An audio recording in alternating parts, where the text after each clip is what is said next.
The rear of the car is very familiar for Formula One, the power unit as we call it. The engine, battery, power electronics, electric motors and the turbochargers, exactly as you'll see in Formula One.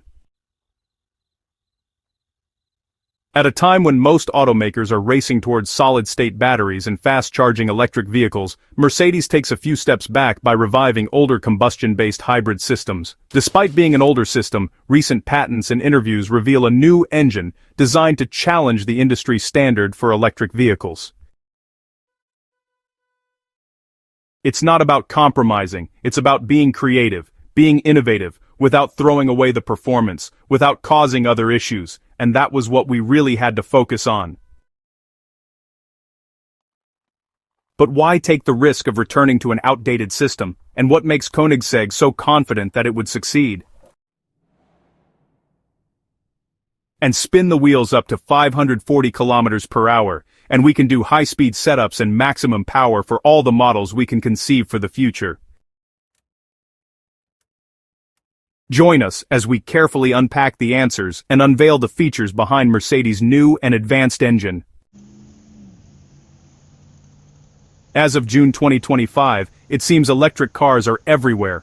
Almost every major car company now makes EVs, with powerhouses like Tesla leading the market. Others like Rivian, Lucid, BYD, and Porsche are still living hard, while governments in Europe and the US are openly supporting the global shift. Today, there are more charging stations than ever before, and users are getting more comfortable with switching to EVs. With many cities like Mumbai and Stockholm planning to ban all gas vehicles by the next decade, it seems EVs are going to be the future of the auto industry. But this is where things get interesting. Although it seems electric vehicles are the future, the actual numbers show the momentum is slowing down. Today, several problems with EVs have become more obvious than ever, with suggested solutions that haven't worked for over 2 decades. Compared to filling a gas tank, most EVs take over half an hour to recharge, even with the fastest chargers. And while promises of hyperchargers giving a full boost in 5 minutes have been made by Tesla and its competitors for over a decade, all of these expectations have always been met with disappointment. Range anxiety has been an issue since the advent of EVs, so much so that even premium models aren't immune to its effects. Many angry users have complained about their Model S Plaid and Lucid Airs suddenly losing power twice as fast on highways depending on the weather. And though EVs pride themselves on being the cleaner and more energy-efficient alternative to gasoline cars, the batteries they run on are built with expensive materials like lithium and cobalt that are hard to mine and harmful to the environment. Most of the electricity used to charge EVs doesn't always come from renewable sources, meaning that charging EVs still creates carbon emissions even though they don't run on combustible fuel, thereby defeating the purpose of getting one for the sake of caring for the environment.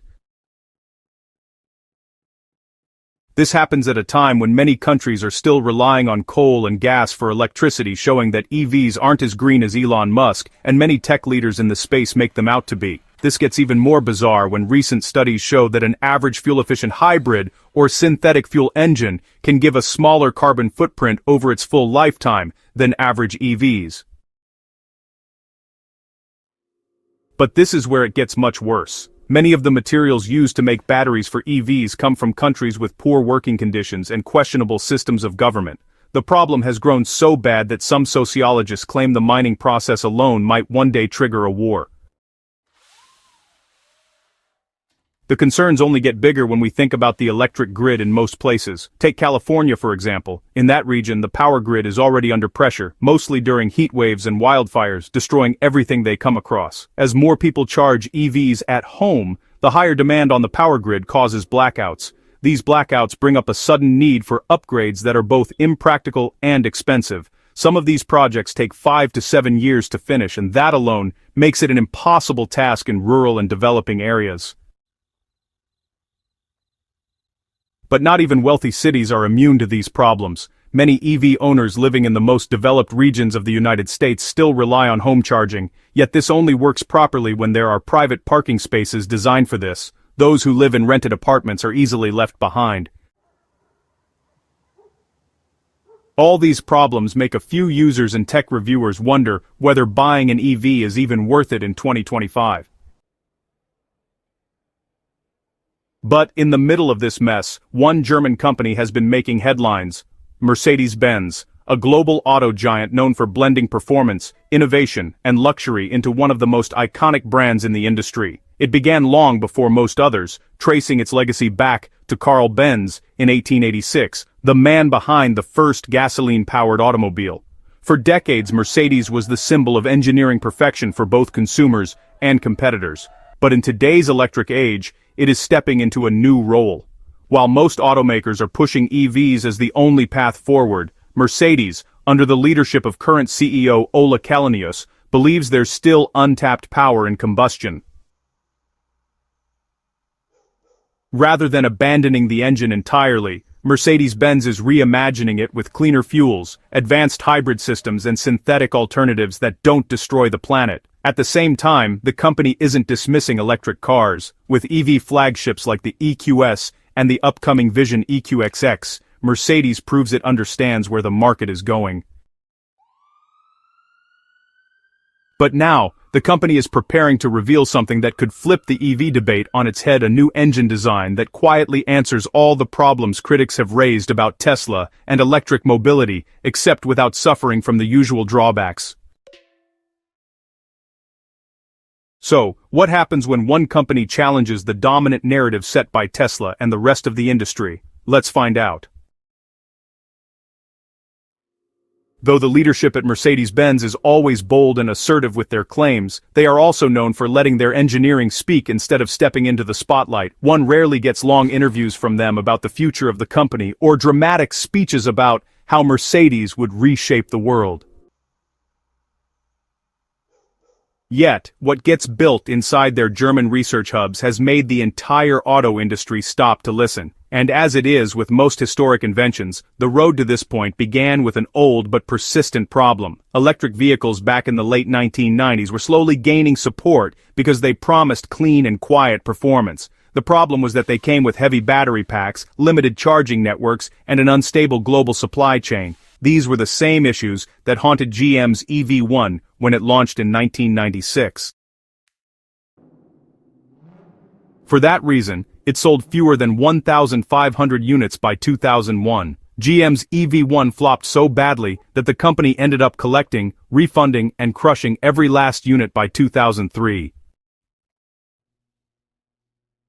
And while companies like Tesla were trying to fix those issues head-on, Mercedes-Benz engineers believed those problems would not go away easily. Even with the billions spent, they believed EVs wouldn't be the only future. With that in mind, Mercedes focused on reinventing combustion powertrains in a smarter, lighter, and cleaner way. But with a twist. They didn't just want to make cleaner gasoline systems, they were also aiming to make them extremely powerful. Their internal engineers believed that combustion engines still had massive potential if paired with the right technology and the right fuel. This was an ambitious idea, but it came alive through a system now branded under their F1-inspired variable valve control technology. Normally, engines rely on camshafts to open and close valves at fixed timings to control air and fuel. That method has ruled auto engine design for over 100 years. But Mercedes's newer adaptive valve systems allow each cylinder to adjust its airflow dynamically, shutting down some cylinders when cruising and maximizing output under pressure.